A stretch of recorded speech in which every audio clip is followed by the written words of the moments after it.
Inilah pemandangan Lukma Tai yang sudah terjamah oleh ribuan tahun.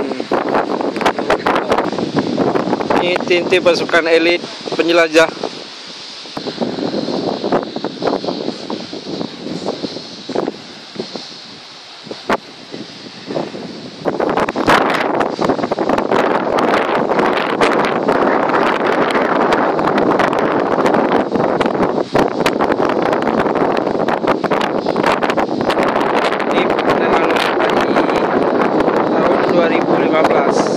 Tak seindah tahun 2010 waktu pertama saya kesini.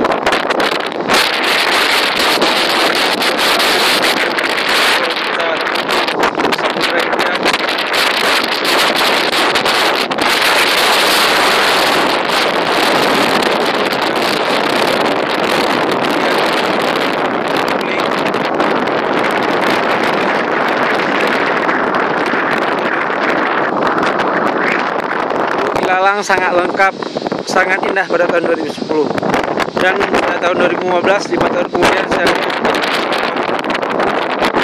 oleh Pemda dan